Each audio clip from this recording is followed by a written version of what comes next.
Hi students, this is day 8 of chapter magnetism and specific objectives for today's class are demagnetization and care and storage of magnets. In previous class we have discussed permanent and temporary magnets and their uses and electromagnet and choice of material for the core.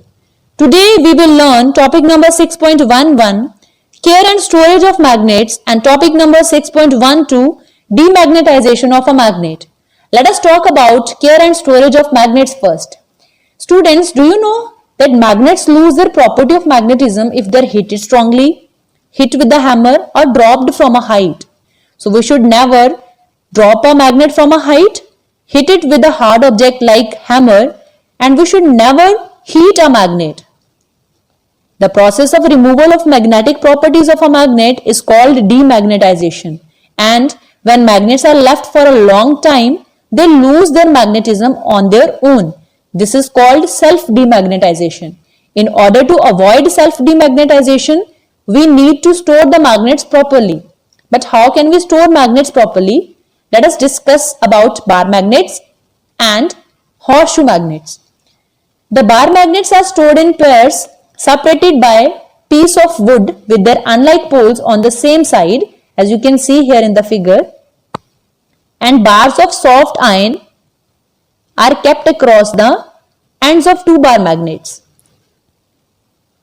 These bars of soft iron that you can see, these are called magnetic keepers, and this is piece of wood or wooden block. Two bar magnets are kept with their unlike poles on same side. Why these soft iron bars are called magnetic keepers? Because they keep the magnetism of bar magnets safe. The horseshoe magnets or U-shaped magnets are stored properly just by keeping a bar of soft iron across their ends. Here only one bar of soft iron is needed because we know that the poles of a horseshoe magnet are located on the same side. Since a horseshoe magnet has both its poles on the same side, so horseshoe magnet requires only one soft iron bar for its proper storage. Let's read the topic for better understanding. Care and storage of magnets. Magnets lose their properties if they are heated, hammered or dropped from some height. Also, magnets become weak if they are not stored properly. The magnetic poles at the end of a magnet have a tendency to demagnetize the magnet. This is termed as self-demagnetization. This is the reason that magnetic keepers or soft iron bars are kept across the ends of a magnet. To avoid this self-demagnetization, opposite poles are put together and small piece of soft iron is placed across them so that a closed circuit of magnetic material is formed and no poles are developed. As you can see here, when we keep the magnetic keepers across the ends of bar magnets, it forms a closed circuit and it also stops external metals being attracted towards the magnet. In other words, the soft iron piece completes the path for magnetic lines of force. They, the soft iron piece, serve another purpose too. They protect the magnets from external demagnetizing field. These soft iron pieces are called keeps or magnetic keepers. Why they are called magnetic keepers? Because they keep the magnetism of a magnet safe for a long time. This is how we use magnetic keepers for bar magnets and a horseshoe magnet. Let us discuss about various methods of demagnetization. First is by heating. On heating the magnet, due to increased vibrations of the magnetic particles or magnetic domains in the bar magnet, the alignment of magnetic particles in the magnet gets disturbed, resulting in demagnetization. As we have discussed, theory of magnetism, according to which a magnetic substance or a magnet is made of tiny molecular magnets that are also known as magnetic particles or magnetic domains. Like when we boil water, movement of molecules of water increases. In the same way, when we heat a magnet, vibrations of these magnetic particles or magnetic domains becomes very fast. Due to those vibrations, alignment of these magnetic domains gets disturbed, resulting in demagnetization. Next is by hammering. Hammering a magnet in the east-west direction alters means changes the alignment of the magnetic domains and causes the magnet to lose its magnetism. If we keep a magnet in the east-west direction and hammer it, what will happen? Alignment of these magnetic domains will be disturbed and it will result in demagnetization.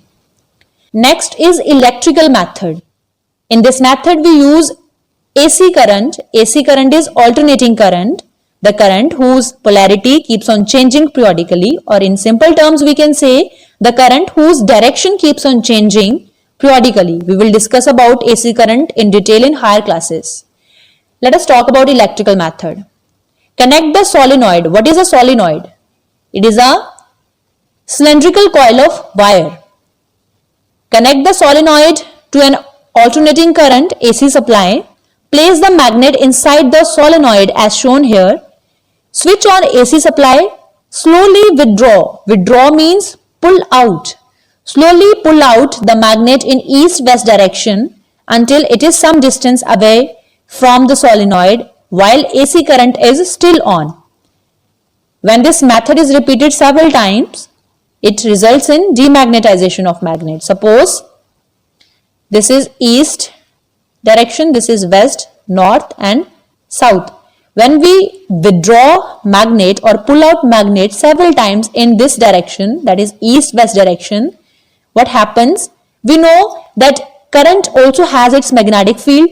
That magnetic field interacts with the magnetic field of magnet and changes the alignment of magnetic domains, which results in demagnetization.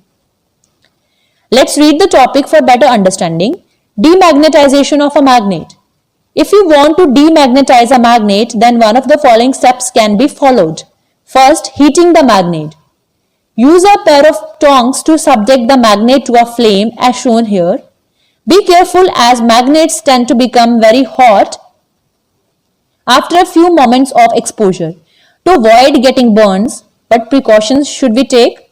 Wear gloves and use a long pair of tongs to keep your hands as far away as possible when the flame is on. Heat the magnet for a minute or two and allow it to cool down.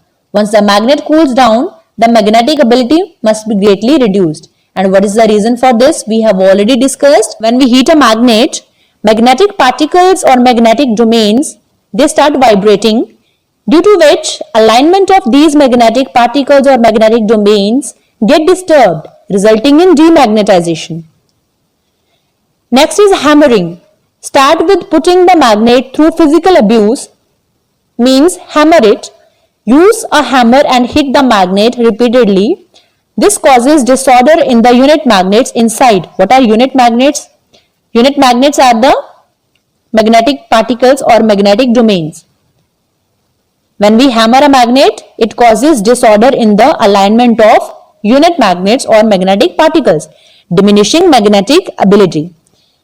Hammering a magnet in east-west direction alters means changes the alignment of magnetic domains and causes the magnet to lose its magnetism.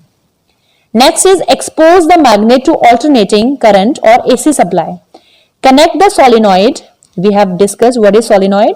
It is a cylindrical coil of wire. Connect the solenoid to an alternating current AC supply. Place the magnet inside the solenoid. Switch on AC supply. Slowly withdraw means pull out the magnet in which direction? East-west direction until it is some distance away from the solenoid when AC current is still on. When this is repeated several times, it will result in demagnetization of a magnet. Students, you must be able to answer all these questions. First, write down the various methods of demagnetization of a magnet. Next, define demagnetization.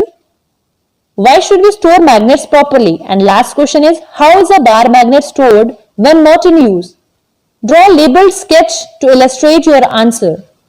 Note down these questions and revise properly. Thank you.